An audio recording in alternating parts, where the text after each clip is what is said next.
보통 우리가 병원 가서 팔이 부러져서 엑스레이를 찍으면 까만 배경 위에 그 뼈가 어긋난 하얀 선이 아주 명확하게 딱 보이잖아요. 네네, 그렇죠. 의사가 그 선을 펜으로 딱 가리키면서 아, 여기 부러졌네요 하면 끝이죠. 진단이 아주 깔끔합니다. 맞아요.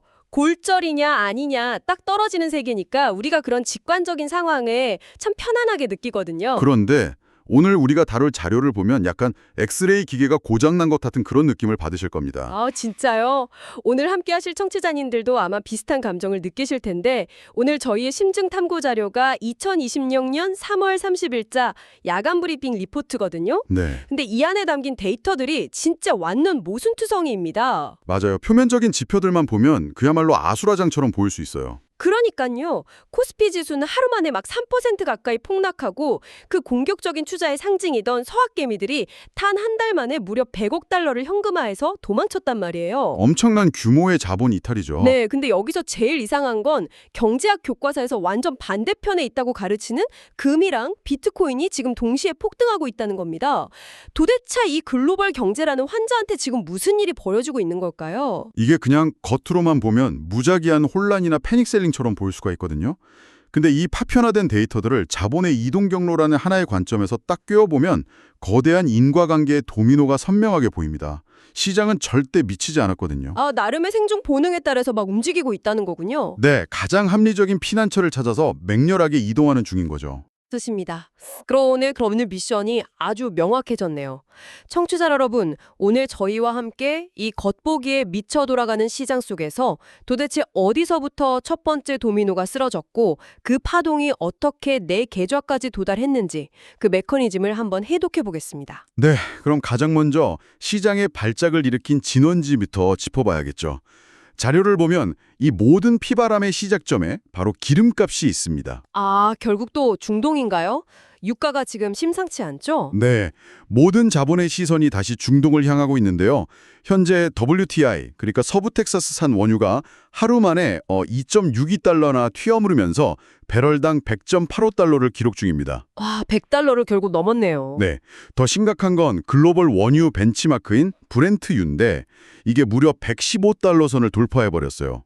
후티 반군 참전 소식이 전해지면서 이 중동 긴장이 통제 불능으로 갈 수 있다. 이런 공급망 붕괴 공포가 가격에 확 얹혀버린 겁니다. 네, 그리고 여기서 저희가 꼭 하나 짚고 넘어가야 할 뉴스 헤드라인이 있는데요. 트럼프 전 대통령이 이란 석유 장악을 언급했다는 보도가 자료에 나옵니다. 아, 네, 그 발언이 시장에 큰 파장을 일으켰죠. 맞아요. 청취자님, 여기서 저희가 분명히 말씀드릴 건 저희는 이 발언에 대해서 어떤 정치적인 찬반이나 가치 판단을 내리려는 게 절대 아닙니다. 오직 팩트만 전달해 드리는 건데요. 그렇죠.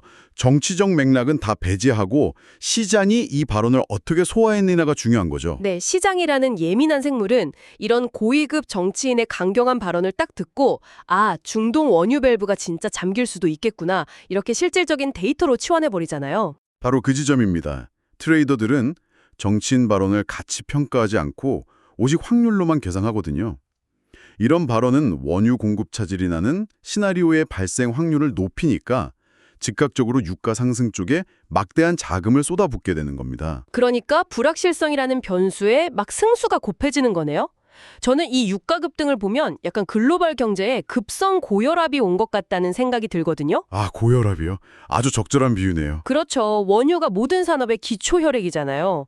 공장 돌리고 배 띄우고 하는 모든 비용의 근원인데 이 혈압이 갑자기 150까지 훅 뛰어오르면 경제 전체에 인플레이션이라는 합병증 우려가 번질 수밖에 없잖아요. 이게 결국 금리 뇌관을 건드린 거죠. 정확한 연결입니다. 물가가 다시 오를 조짐을 보이면 시장은 미국의 중앙은행인 연준이 당분간 금리 못 내리겠다. 오히려 다시 조일 수도 있겠다. 이렇게 판단을 해버립니다. 그래서 오늘 미국 10년물 국채금리가 4.416%로 상승하면서 5bp나 뛰어오른 거죠. 잠깐만요. 여기서 청취자님들이 OBP, 그러니까 0.05%포인트 상승이라고 하면 겨우 그거 올랐는데 뭘 그래? 라고 생각하실 수도 있거든요. 수치만 보면 작아 보일 수 있죠. 근데 이 묵직한 항공모험 같은 채권 시장에서 하루 만에 OBP가 뛰었다는 건 사실상 시장이 인플레이션 장기화에 베팅하면서 엄청난 발작을 일으켰다는 뜻 아닙니까? 맞습니다. 국채 10년물은 글로벌 자산 가격을 결정하는 기준점, 그러니까 중력과도 같거든요. 이 중력이 하루아침에 5bp나 강해졌다는 건 미래의 수익을 담보로 높은 가치를 인정받던 자산들이 일제히 땅으로 곤두박질 수밖에 없다는 의미입니다. 와, 중력이 강해졌다. 확 와닿네요. 그래서 그 중력 변화에 제일 먼저 뼈가 부러진 곳이 바로 미국 기술주 시장인 거고요. 고혈압에 고금리까지 겹치니까 나스닥 기업들이 직격탄을 맞았어요. 네, 지수가 2.15% 하락해서 2,948선으로 밀렸고 S&P 500도 1.67%나 빠졌습니다. 시장 심리 지표가 완벽하게 극단적 공포 영역에 진입했어요. 게다가 연합인포맥스 기사를 보면 우리 서학개미들이 최근 한 달 새 무려 100억 달러, 하나로 약 13조 원을 회수했대요. 다들 주식 집어 던지고 달러 현금 챙겨서 도망치는 완벽한 항복 장세가 벌어진 거죠. 네, 개인 투자자들까지 시장의 위험 회피 심리에 완전히 동기화가 된 겁니다. 자, 근데 여기서 정말 흥미로운 부분이 있습니다. 다들 도망치는 와중에 미국 산업 섹터별 수익률을 보니까 부동산 섹터가 하루 만에 7.42%나 폭등을 했어요. 아니, 금리가 오르는데 부동산이 오른다? 이거 완전 모순 아닙니까? 그렇게 생각하시는 게 당연합니다.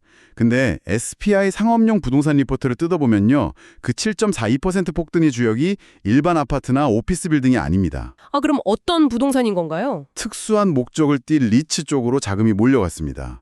전쟁 리스크 커지고 공급망 흔들리니까 막대한 피난 자금이 그냥 은행에 머무는 게 아니라 군사물류 인프라 리츠나 방산업체 데이터 센터 리츠 쪽으로 쏠려버린 거예요.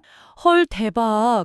그러니까 집값이 오른 게 아니라 거대한 자본들이 위기 속에서 제일 안전하고 돈 될 만한 물리적 요새로 피난처로 옮긴 거네요. 기술주에서 빠진 수십조 원이 거기로 정밀 타격하듯 들어갔다는 거죠? 맞습니다.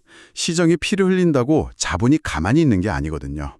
오늘 자료에 나오는 에임이라는 투자 플랫폼 사례만 봐도 글로벌 정시가 박살나는 와중에 최근 6개월 수익률이 11.39%를 기록했어요. S&P 500 대비 무려 12.6%포인트를 상회했죠. 와, 이런 하락장이 어떻게 그런 수익이 나죠? 진짜 대단하네요. 인간의 감정을 배제하고 알고리즘이 실시간으로 자산 배분을 재조정했기 때문입니다. 모두가 공포에 질려 던질 때 누군가는 그 틈새에서 알파를 창출하고 있다는 증거죠. 다들 태풍 피해서 지하실로 도망갈 때 누군가는 밖에 나가서 풍차 세워가지고 전기를 팔고 있었던 얘기네요. 자, 그럼 이 태풍이 한국 시장에 상륙했을 때는 어땠는지 볼까요? 성적표가 아주 처참합니다. 네, 코스피가 5177선으로 2.97% 빠졌고 코스닥도 1107선으로 3.02% 하락했습니다. 외국인이 무려 2조 원, 주식수로는 399만 주를 순매도하면서 시장을 완전 짓눌렀어요. 근데 환율은 더 미쳤었죠. 장중 한때 1,520원을 돌파했다가 1,445원으로 와감했잖아요. 네, 롤러코스터 장세였죠. 달러 수요가 폭발하면서 환율이 치솟았던 전형적인 패닉 장세의 메커니즘입니다. 청취자님 상상해보세요. 당신이 수입업체 사장님인데 아침에 환율이 1,520원 찍어서 패닉 와서 달러 샀는데 장 마감할 때 1,445원으로 뚝 떨어져 있는 거예요. 와, 진짜 멀미 날 것 같지 않습니까? 진짜 상상하기도 싫은 끔찍한 상황이죠. 국가경제 단위의 맥박 이상이라고 볼 수 있습니다. 근데 여기서 또 하나 재미있는 차별화 현상이 있어요.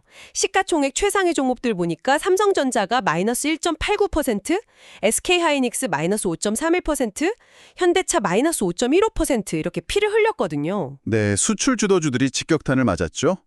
지수가 3% 빠지는데 이 희비 교차는 대체 뭘 말해주는 건가요? 이게 바로 ATM 효과라는 건데요. 외국인 기관들이 급하게 달러 현금을 마련해야 할 때 기업의 펀더멘털을 따지는 게 아닙니다. 그냥 한국 시장에서 제일 유동성 풍부하고 쉽게 팔 수 있는 대형주들을 현금 인출기처럼 버튼 눌러서 빼버린 거예요. 아, 반도체나 자동차 전망이 나빠서가 아니라 당장 달러 구하기 제일 만만한 게 걔네들이었던 거군요. 그럼 LG 에너지 솔루션 같은 2차 전지가 오른 건 왜 그런 건가요? 빈틈을 노린 자본의 성격이 달라서 그렇습니다. 외국인 매도세가 덜 미치는 테마나 최근 낙폭이 과대해서 이제 바닥 찍었다고 판단한 특정 기관의 저가 매수세가 2차 전지 쪽으로 집중된 거죠. 시장 전체에 불이 났다고 모든 방이 다 타는 건 아니라는 거네요. 의학뉴스 보도 보니까 코스닥 제약지수가 유가증권 시장 제약지수를 추월했다는 내용도 있던데 이것도 같은 맥락인가요? 정확합니다. 덩치 큰 코스피 제약사들은 패닉셀링을 정통으로 맞았는데 외국인 비중이 낮은 코스닥 중소형 제약주들은 그 폭풍에서 비켜서서 방어선을 구축한 거죠. 비금속 광물이나 금융업 섹터가 상승한 것처럼 철저한 각자 도생의 차별화가 진행 중인 겁니다. 와, 지수가 무너져도 시장이 죽은 게 아니네요. 오히려 더 치열한 생존 게임이 벌어지고 있어요. 자, 주식도 환율도 이렇게 위태로운데 투자자들은 도대체 어디로 숨고 있는 걸까요? 여기서 금이랑 비트코인 데이터를 보면 진짜 머릿속 상식이 다 뒤집어집니다. 네, FICC 시장의 아주 이례적인 움직임이죠. 금값이 전쟁 직후에 9.6% 급락했다가 무서운 속도로 반등해서 지금 10만 3천 달러로 안전자산 위상을 회복하고 있거든요. 근데 놀랍게도 비트코인 역시 똑같이 10만 3천 달러를 기록하면서 동반 폭등 중이에요. 비트코인만 하루에 1240달러가 올랐어요. 진짜 교과서적인 관점에서는 도저히 양립할 수 없는 현상입니다. 제발이요. 청취자님, 극단적 공포 시장에서 가장 안전한 금이랑 가장 위험한 비트코인이 같이 오르는 거, 이거 어떻게 이해해야 합니까? 이 지표는 과거 상식으로 현재를 해석하는 게 얼마나 위험한지 보여집니다. 자료에 비트코인 상승 원인으로 ETF 순유입 지속이라고 명시되어 있거든요. 이 짧은 문장에 패러다임 전환의 열쇠가 있습니다. 아, 월가에 상장된 현물 ETF가 비트코인의 성질 자체를 바꿔버린 건가요? 네, 과거에는 소수가 투기하는 리스크의 상징이었지만 지금은 연기금이나 국부펀드 같은 제도권 자금이 담기는 거대한 바구니가 된 거죠. 달러 가치가 흔들릴 때 거대 자본들이 비트코인을 대안적 안전자산, 그러니까 디지털 금으로 인식하기 시작한 겁니다. 아, 위기 때 던지는 투기판이 아니라 오히려 도망쳐 들어가는 방공호로 인식이 바뀌었다는 거네요. 전통적인 안전자산이랑 현대적인 자산이 같이 선택받다니 진짜 신기합니다. 안전이라는 단어의 정의 자체가 재편되고 있음을 보여주는 아주 극적인 증거죠. 와, 중동 불안이 원유 폭등 낳고 그게 미국 금리 올려서 나스닥 툼에 부르고 이게 한국 시장 달러 인출로 이어지는 이 완벽한 도미노 현상. 이제 퍼즐이 싹 맞춰지네요. 네, 원인과 결과가 아주 명확하게 드러났죠. 그럼 과거랑 오늘 분석은 여기까지 하고 이제 청취자님이 이번 주를 어떻게 대비해야 할지 미래의 이정표인 주간경제 캘린더를 한번 살펴보겠습니다. 이번 주 일정 빡빡하죠. 네, 지뢰밭 걷는 수준입니다. 당장 오늘 밤에 별 3개짜리 중요도를 가진 미국 연준 파월 의장의 연설이 대기 중이에요. 유가도 오르고 물가도 불안한데 파월이 마이크를 잡는다. 시장 엄청 긴장하겠는데요. 맞습니다. 파월이 유가 급등을 일시적이라고 볼지 아니면 매파적 본능을 드러낼지가 관건입니다. 후자라면 오늘 본 채권 발작과 주식 폭락은 예고편에 불과할 수도 있어요. 오늘 밤은 파월 입만 쳐다보고 있어야겠네요. 화요일은요? 화요일은 중국 3월 제조 PMI 예측치가 50.2고요. 미국 노동부 졸치 보고서 예측치가 6.9밀리언, 그러니까 690만 건으로 발표 예정입니다. 고용지표가 너무 뜨거우면 연준이 또 금리 내릴 명분이 사라지겠네요. 목요일은 한국 지표도 대기 중이죠? 네, 한국 3월 소비자 물가 지수가 나옵니다. 환율 1,520원 돌파 여파가 물가에 얼마나 반영됐을지 아주 중요한 관건이죠.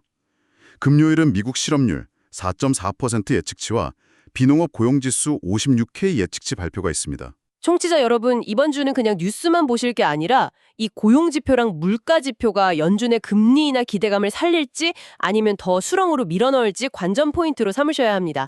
포지션 재조정이 필요한 아주 중요한 한 주예요. 네, 오늘 우리가 본 이 모든 혼란은 완벽한 인과관계의 도미노 현상이었죠. 진짜 엑스레이가 고장난 줄 알았는데 메커니즘을 분해해보니까 너무 정교하게 돌아가고 있었어요. 바로 그 지점에서 청취자님께 차분하면서도 도발적인 화두를 하나 던지고 싶습니다. 오늘 우리는 극단적 공포 속에서 금과 비트코인이 동반 상승하고 폭락장 속에서도 특정 부동산 섹터는 7%씩 오르는 기현상을 봤습니다. 네, 정말 충격적인 데이터들이었죠. 맞는 말입니다.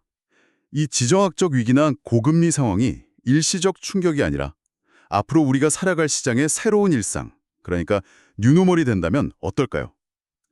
당신이 믿고 있는 안전자산의 정의는 어떻게 바뀌어야 할까요? 교과서적인 분산 투자가 과연 이 새로운 시대에도 당신의 피땀 어린 자산을 지켜줄 수 있을지 스스로의 포트폴리오를 두고 깊이 고민해 보시기 바랍니다. 와, 이거 방송 끝나고도 진짜 한참 동안 머릿속을 맴들 엄청난 질문이네요. 내 투자 철학의 기초공사를 다시 점검하게 만듭니다. 청취자님, 오늘 저희가 짚어드린 이 생생한 인과관계 메커니즘들이 당신의 포트폴리오 재편성 고민에 유용한 나침판이 되었기를 바랍니다. 다음 심층 탐구에서고 시장에 숨겨놓은 흥미로운 팩트들을 해독해드리겠습니다. 네, 저희는 다음번 분석 여정에서 다시 뵙겠습니다. 언제나 당신의 호기심 가득한 배움의 여정을 응원합니다.